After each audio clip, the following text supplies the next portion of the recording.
Welcome back to the Instant Fae, and thank you for joining me to celebrate a truly remarkable story.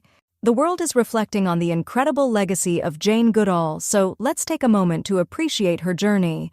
Her story has the power to inspire, challenge, and move you. She showed us how one dedicated person with a clear vision can change how we see animals, our connections with each other, and our responsibility to the environment. In her early days at Gombe, she achieved something unprecedented. She patiently observed until a chimpanzee she named David Greybeard reached for a twig to fish for termites. This simple act proved that chimpanzees could create and use tools, a discovery that reshaped our understanding of the relationship between humans and other animals. With the support of her mentor, Louis Leakey, Jane Goodall conducted long-term, meticulous research in the wild. She gave the chimps names, learned about their families and emotions, and shared the intimate details of their lives with the world.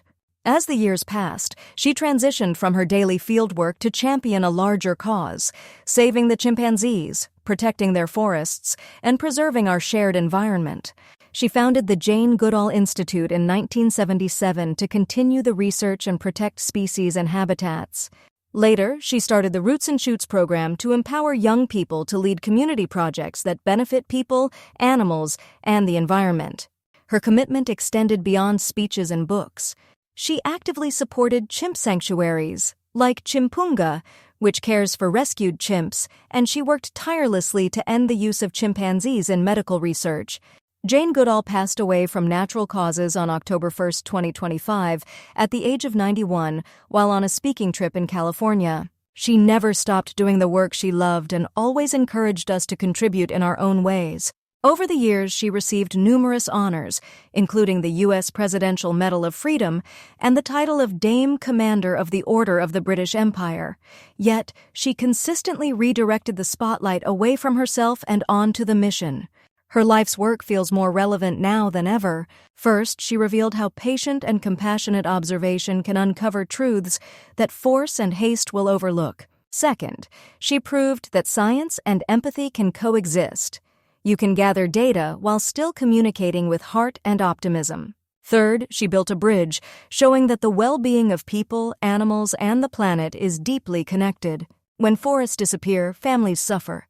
When communities are empowered, wildlife has a chance. And when young people take the lead, the future bends toward care. This thread runs through all of her work, reflected in her calm tone, her firm facts, and her simple request: do what you can, where you are, with what you have, and never give up hope. Here is a simple 3-step approach to honor her legacy in your own life. First, look at the path she took. She was a curious child who loved animals, a young woman who saved for a trip to Africa, and a dedicated researcher who stood in the heat and rain, taking notes and building trust. She then became a global advocate, traveling most of the year to meet with students and leaders, amplifying local voices, and speaking up for the natural world. At every stage, her method was straightforward: respect all life, find what works, and help it grow. She taught us to be mindful of every individual, to believe that small actions can create vast change, and to remember that hope is a choice we make through our actions. So here is that clear strategy to carry her torch forward. Step 1. Choose one spot in your community and bring it to life. You could plant a native tree, join a cleanup, or protect a small area where children, bees, and birds can thrive. The key is to start small and start now. Step 2.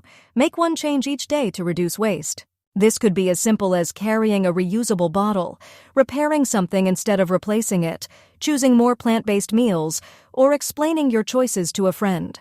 Step 3. Nurture young leaders.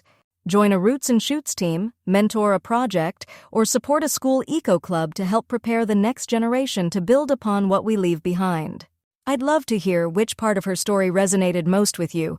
Was it the quiet patience of her early observations, her successful campaign to end chimp testing in labs, the growing youth movement she inspired, or the simple, steadfast hope she offered?